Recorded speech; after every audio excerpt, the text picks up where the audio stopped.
தமிழக உரிமைகளுக்காக வீழ்வது நாமாக இருப்பினும் வாழ்வது தமிழாக இருக்கட்டும் என்று முதலமைச்சர் மு.க.ஸ்டாலின் தெரிவித்துள்ளார். திருவள்ளூரில் இந்தி திணிப்பு, நிதி ஒதுக்கீடு, பாரபட்சம் உள்ளிட்ட விஷயங்களில் மத்திய அரசை கண்டித்து கண்டன பொதுக்கூட்டம் நடைபெற்றது. அமைச்சர் சாமு நாசர் தலைமையில் நடைபெற்ற இந்நிகழ்ச்சியில் முதலமைச்சர் மு.க.ஸ்டாலின் கலந்து கொண்டு தமிழக உரிமைகளுக்காக உறுதிமொழி ஏற்றுக்கொண்டார். தொடர்ந்து கூட்டத்தில் பேசிய முதலமைச்சர், 10 ஆண்டுகளாக வளைந்த முதுகோடு டெல்லியில் அடகு வைத்து அதிமுக ஆட்சி செய்து வந்ததாகவும், திமுக ஆட்சி அமைந்தால்தான் சுயமரியாதையோடு வாழ முடியும் என 2021 மக்கள் திமுகவிற்கு வாக்களித்து வெற்றி பெற வைத்ததாகவும் தெரிவித்தார். பிரதமர் வேட்பாளராக அறிவிக்கப்பட்ட போது மாநில அரசுகள் மத்திய அரசுக்கு காவடி தூக்கும் நிலையை மாற்றுவேன் என மோடி பேசியதாக குறிப்பிட்ட அவர், தற்போது அதன்படி நடந்து கொள்கிறாரா எனவும் கேள்வி எழுப்பினார். மத்திய அரசு கல்விக்கான நிதியை ஒதுக்காததை குறித்து தமிழ்நாடு பிச்சைக்கார மாநிலமா என கேள்வி எழுப்பிய முதலமைச்சர், நிதி கொடுக்காமல் ஏமாற்றுவது நியாயமற்றது எனவும் சாடினார். எதிரிகள் எவராக இருப்பினும்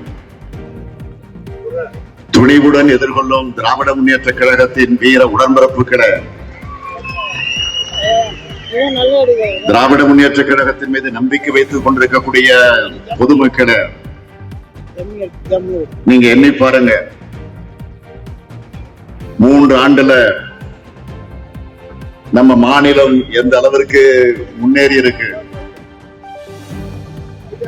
அதுக்கு முன்னாடி எப்படி இருந்துச்சுன்னு கொஞ்சம் சிந்திச்சு பாருங்க. முந்தைய ஆட்சியாளர்களால் 10 ஆண்டு காலம் பாதிக்கப்பட்ட தமிழ்நாட்டினுடைய வளர்ச்சி வளைந்த முதுகோடு தமிழ்நாட்டின் உரிமைகளை டெல்லியின் காலடிகளை அடகு வச்ச ஊர்ந்த அவலம். இதையெல்லாம் கண்டு பொறுக்காத மானமுள்ள தமிழினம் திராவிட முன்னேற்ற கழகத்தின் ஆட்சிய அமைச்சாதான் நாடும் நாட்டு மக்களும் நிம்மதியாக இருக்க முடியும்.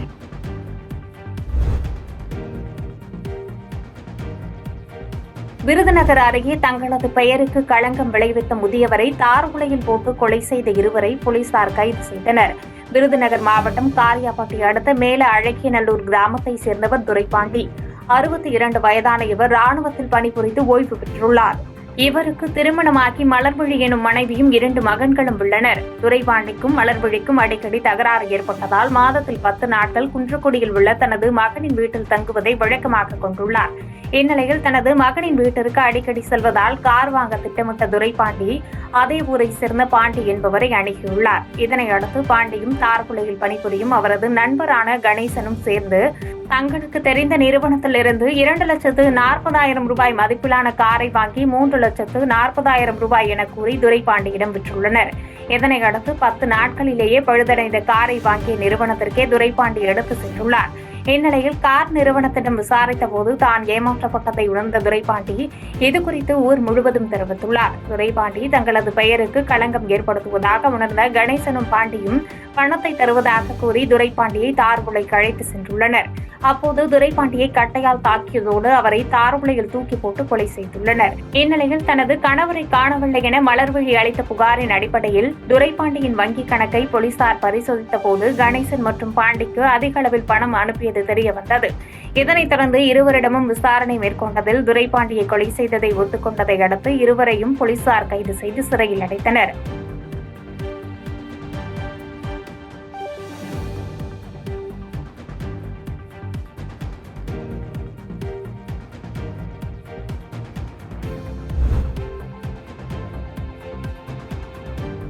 தனது 2 மகன்களும் பட்டப்படிப்பு வரை இருமொழி கொள்கையில்தான் படித்தார்கள் என அண்ணாமலையின் கேள்விக்கு அமைச்சர் PTR பழனிவேல் தியாகராஜன் பதிலடி கொடுத்துள்ளார்.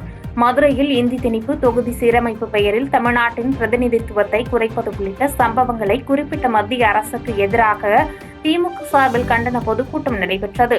இதில் அமைச்சர் PTR பழனிவேல் தியாகராஜன் கலந்து கொண்டு சிறப்புரையாற்றினார். அப்போது இந்திரா காந்தி ஆட்சியில் கொண்டுவரப்பட்ட தேசிய கல்விக் கொள்கை மசோதா திருத்தம் செய்யப்பட்டு சட்டமாக நிறைவேற்றப்பட்டதாகவும், தற்போது அந்த மசோதாவிற்கு எதிராக நிதியை நிறுத்தி வைத்து மத்திய அரசு அடாவடி செய்து வருவதாகவும் குற்றம் சாட்டினார்.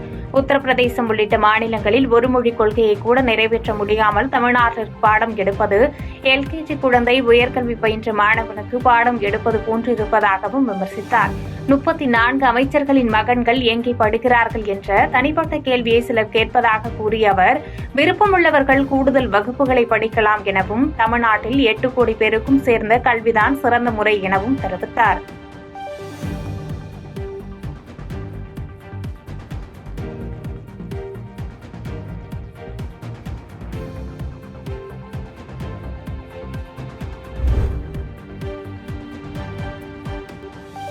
திண்டுக்கல்லில் இரவில் ஒரு பெண் தனியாக நடந்து சென்றால் ஒரு துரும்பு கூட அருகில் வராத நிலைதான் திமுகவின் ஆட்சி என அமைச்சர் ஐ. பெரியசாமி தெரிவித்துள்ளார்.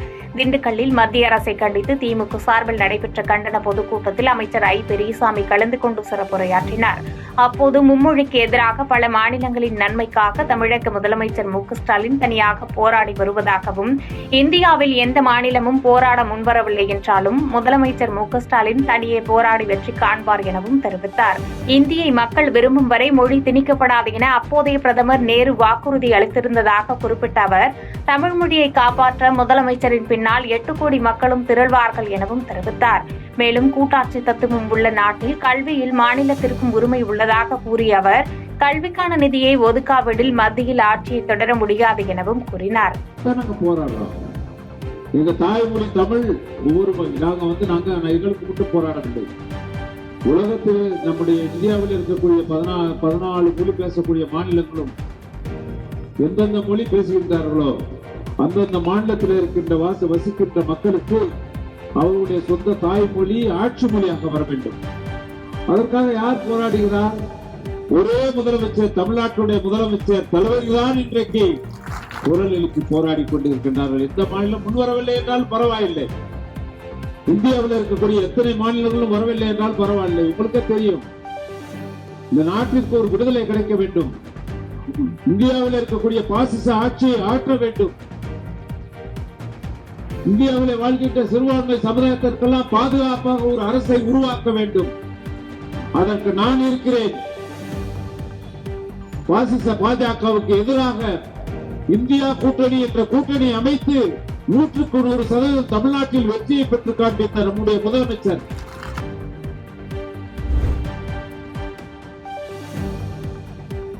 ₹10,000 கோடி நிதி கொடுத்தாலும் புதிய கல்விக் கொள்கையை ஏற்றுக்கொள்ள மாட்டோம் என துணிச்சலுடன் குரல் கொடுத்த ஒரே முதலமைச்சர் மு க ஸ்டாலின் தான் என அமைச்சர் கீதா ஜீவன் தெரிவித்துள்ளார். தூத்துக்குடி மாவட்டம் கோவில்பட்டியில் மத்திய அரசை கண்டித்து திமுக சார்பில் நடைபெற்ற கண்டன பொதுக்கூட்டத்தில் அமைச்சர் கீதா ஜீவன் தமிழ்நாடு வெல்லும் எனும் பெயரில் உறுதிமொழி ஏற்றுக்கொண்டார். இதன் பின்னர் நிகழ்ச்சியில் பேசிய அமைச்சர், கல்விக்கான நிதி மட்டுமல்லாமல் பேரிடர் நிவாரண நிதி, 100 நாள் வேலைவாய்ப்பு திட்டத்திற்கான நிதி என எந்தவொரு நிதியையும் மத்திய அரசு வழங்க மறுப்பதாக குற்றம் சாட்டினார்.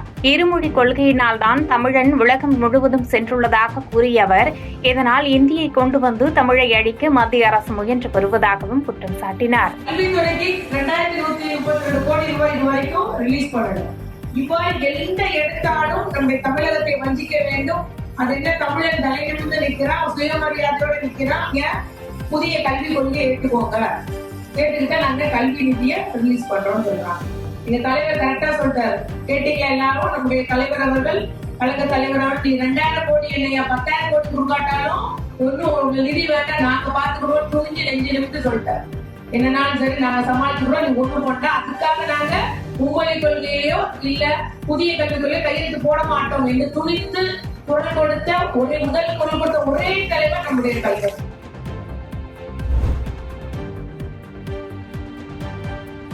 தமிழ்நாட்டில் அரசு பள்ளிகளில் மாணவர்களிடையே மும்மொழி கொள்கை குறித்து தமிழக அரசு வாக்கெடுப்பு நடத்த வேண்டும் என்று டிடிவி தினகரன் வலியுறுத்தியுள்ளார். திருவாரூர் மாவட்டம் மன்னார்குடியில் செய்தியாளர்களை சந்தித்து பேசிய அவர், தேசிய ஜனநாயக கூட்டணியில் அம்மா மக்கள் முன்னேற்றக் கழகம் தொடர்ந்து நீடிக்கும் என்றும், அறிஞர் அண்ணா இன்றைக்கு இருந்திருந்தால் கால சூழ்நிலைக்கேற்ப மும்மொழிக் கொள்கையை ஆதரித்து இருந்திருப்பார் எனவும் தெரிவித்தார். மேலும் கச்சத்தீவு, காவிரி விவகாரம், ஹைட்ரோ கார்பன் திட்டம் உள்ளிட்டவைகளை தொடர்ந்து PMC திட்டம் வரை பல்டி அடிப்பதை திமுக வழக்கமாக கொண்டிருப்பதாக விமர்சித்த அவர், குழந்தைகள் முதல் மூதாட்டி வரை பாதுகாப்பான சூழல் இல்லாமல் தமிழ்நாட்டில் வாழ்ந்து வருவதாகவும் தெரிவித்தார். மேலும் 200 இடங்களில் திமுக கூட்டணி வெற்றி பெறும் என முதலமைச்சர் கூறியது தன்னைத்தானே ஏமாற்றிக் கொள்வது எனவும், அதிமுக தொண்டர்கள் அனைவரும் ஓரணியில் இணைந்து திமுகவை விரட்டியடிக்க வேண்டும் எனவும் தெரிவித்தார். அந்த அடிப்படையில் சொல்றேன், இப்பொழுது மெட்ரிகுலேஷன் ஸ்கூல்ல 3வது மொழியாக இந்த ஹிந்தியை படிக்கிறாங்க. CBSE போர்டில் கேந்திரிய வித்யாலயா ஸ்கூலில் இருக்குது. நமது அரசு பள்ளிகளில் தான் இல்லை.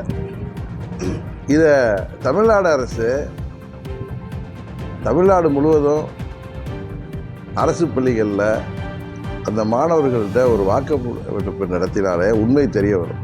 ஏன்னா அவங்க வீட்டு பிள்ளைகள்லாம் ஹிந்தி படிக்குது. அவங்க நடத்துகிற பள்ளிகளும் CBSE போர்டை தான் நடத்துகிறாங்க. அவங்க ஒன்றும் நம்ம ஹையர் செகண்டரி போர்டு நடத்தலை. அவங்க அறிவுரையெல்லாம் அடுத்த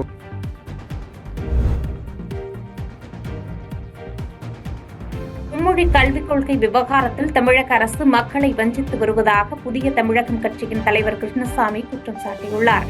வேலூரில் செய்தியாளர்களை சந்தித்து பேசிய அவர், தமிழகத்தில் மதுபான ஆலைகளில் 1 லட்சம் கோடி ரூபாய் வரை ஊழல் நடந்திருப்பதாகவும், அமலாக்கத்துறையினர் இந்த விவகாரத்தில் முறையான விசாரணை மேற்கொண்டு மக்களுக்கு தெரியப்படுத்த வேண்டும் எனவும் கூறினார். மேலும் அமலாக்கத்துறையின் விசாரணைக்கு மத்திய அரசின் உள்நோக்கம் காரணமில்லை என்றால் அமலாக்கத்துறையினர் தாங்கள் கைப்பற்றிய ஆவணங்களை தெரியப்படுத்த வேண்டும் எனவும் கூறினார். மேலும் மும்மொழிக் கொள்கை விவகாரத்தில் தமிழ்நாடு அரசு கவன நாடகம் ஆடுவதாக விமர்சித்த அவர், வரட்டு கௌரவத்தால் மும்மொழிக் கொள்கையை திமுகவும் அதன் கூட்டணி கட்சிகளும் எதிர்ப்பதாகவும் குற்றம் சாட்டினார்.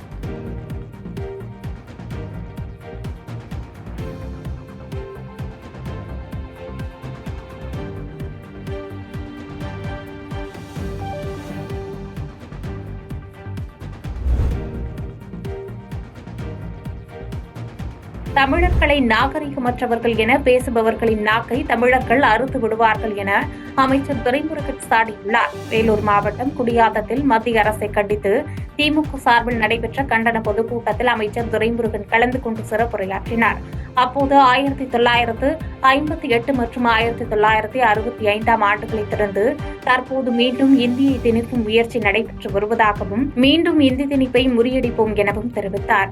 ராஜாஜி காலத்தில் இந்தி திணிப்பு, குலக்கல்வி என மும்முனை பிரச்சினைகள் எழுந்தபோது அண்ணா முறியடித்ததாகவும், தற்போதும் மும்முனை பிரச்சினைகள் எழுவதாகவும், அதனை முதலமைச்சர் மு.க.ஸ்டாலின் முறியடிப்பார் எனவும் தெரிவித்தார். மேலும் இந்தி திணிப்புக்கு எதிராக இந்தியாவிலேயே முதன்முறையாக அண்டை மாநிலங்களுக்கு தூதுவர்களை அனுப்பி தீர்வு காணும் தைரியம் நம் மாநில முதலமைச்சருக்கு மட்டுமே உண்டு எனவும் தெரிவித்தார். நான் ஒண்ணு சொன்னேன் இல்லையா, ராஜாஜி இந்திய கொண்டாந்தார், தேவி கொண்டு பீன்மேடு போயிடுச்சு, அதுக்கப்புறம் குலக்கல்வி திட்டம், இந்த மூணையும் வச்சு மும்முனை போராட்டம் நடந்தது. அதான் முதல் போராட்டம். அந்த மும்முனை போராட்டத்தில் அண்ணாவும் பெரியாரும் வெவ்வேறு கட்சி இருந்தாலும் இணைந்து போராடினாங்க. அதற்கு பிறகு தளபதியுடைய காலத்தில் தான் மும்முனை போராட்டம். அதே போல் பணம் கொடுக்க மாட்டேன் இந்தியை திணிப்பதற்கு இவங்க சேர்த்து ஒரு மும்முனை போராட்டத்தை ஆரம்பித்திருக்கிறார். ஆரம்பித்ததோடு பாருங்க, இந்தியாவில ஃபர்ஸ்ட் முறை தூதுவர்கள் அனுப்புறார். நீ வா, நீ போயிட்டு சந்திரபாபு நாயுடு பாருப்பா, நீ வா தெரிஞ்சிருக்க பாரு, நீ போ சித்தராமையா பாரு, நீ போ மெகா பாரு. நண்பர்களே, மற்ற நாட்டுக்கு தூதுவரை அனுப்புகிற தைரியம் அதனால தான் கையை வைத்து பயப்படுறாங்க. ஆனா எங்க ஆட்சியை காட்சி பயப்படாதீங்க, தனிக்கவே முடியாது.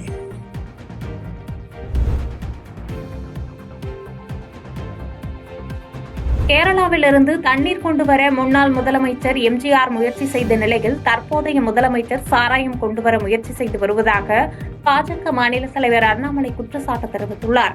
தென்காசி மாவட்டம் புளியங்குடியில் மாநில அரசுக்கு எதிராக பாஜக சார்பில் நடைபெற்ற பொதுக்கூட்டத்தில் பாஜக மாநில தலைவர் அண்ணாமலை கலந்து கொண்டு உரையாற்றினார்.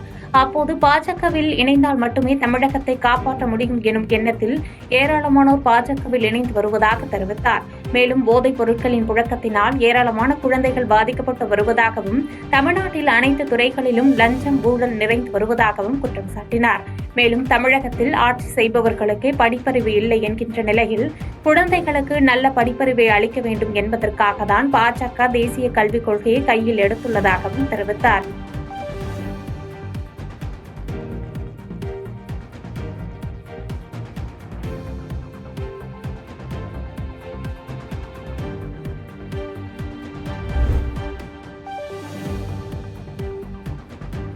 மும்மொழிக் கொள்கையை ஆதரிக்கும் அண்ணாமலை லண்டனில் படிக்கும்போது இந்தி பேசினாரா அல்லது ஆங்கிலம் பேசினாரா என்பதை விளக்க வேண்டும் என்று அமைச்சர் செந்தில் பாலாஜி கேள்வி எழுப்பினார். கரூர் மாவட்டம் குளித்தலையில் மத்திய அரசுக்கு எதிராக திமுக சார்பில் நடைபெற்ற கண்டன பொதுக்கூட்டத்தில் அமைச்சர் செந்தில் பாலாஜி கலந்து கொண்டு சிறப்புரையாற்றினார். அப்போது பாஜக மாநில தலைவர் அண்ணாமலை நாளுக்கு நாள் மாறி பேசி வருவதாகவும் அரசியல் களத்தில் அவர் ஒரு கோமாளி எனவும் சாடினார். தமிழ்நாடு சட்டமன்ற தேர்தலில் முதலமைச்சர் அளித்த வாக்குறுதிகளை காப்பியடித்து மத்திய அரசு செயல்படுத்தி வருவதாக விமர்சித்த அவர், இந்தியாவிற்கு மட்டுமல்லாமல் உலகத்திற்கே பல்வேறு திட்டங்களை எடுத்துக்காட்டாக செயல்படுத்தி வருபவர் முதலமைச்சர் மு.க. ஸ்டாலின் எனவும் தெரிவித்தார். இன்னைக்கு என்ன பேசணுங்கிறது நாளைக்கு தெரியாது. அவர் சொல்றாரு இந்திய பத்தி, மும்மொழி கொள்கையை பத்தி. ஒன்னே ஒண்ணு மட்டும் அவர்கிட்ட கேட்கிறேன். லண்டன் படிக்க போறேன்னு போனப்ப நீ அங்க போய் இந்தியில பேசுனியா இங்கிலீஷ்ல பேசுனியா? நீ எதுல பேசுன? India English. அத முதல்ல நாட்டு மக்களுக்கு சொல்லிட்டு அதுக்கப்புறம் நீ மும்மொழி கொள்கையை பத்தி பேசணும். ஆக நாங்கள் நடந்து கொள்கின்ற விதம் ஒன்று, மக்களுக்கு சொல்லுகின்ற கருத்து ஒன்று, செயல்படுத்துகின்ற திட்டங்கள் ஒன்று என்று நாட்டு மக்களை ஏமாளிகளாக்கி நாட்டு மக்களிடத்தில் தவறான கருத்துக்களை பிரச்சாரம் செய்து நாட்டு மக்களுடைய வாக்குகளை பெற்றிட வேண்டும் என்று குறுக்கு வழியில் ஆட்சியை பிடிக்க நினைக்கின்ற கூட்டம் அந்த கூட்டம். பாதகம் செய்பவரை கண்டால் நாம் பயம் கொள்ளலாகாது பாப்பா. மோதி மிதித்து விடு பாப்பா, அவர் முகத்தில் உமிழ்ந்து விடு பாப்பா. அண்மை செய்திகளை உடனுக்குடன் தெரிந்து கொள்ள இணைந்திருங்கள் எம் நாடு தொலைக்காட்சியுடன்.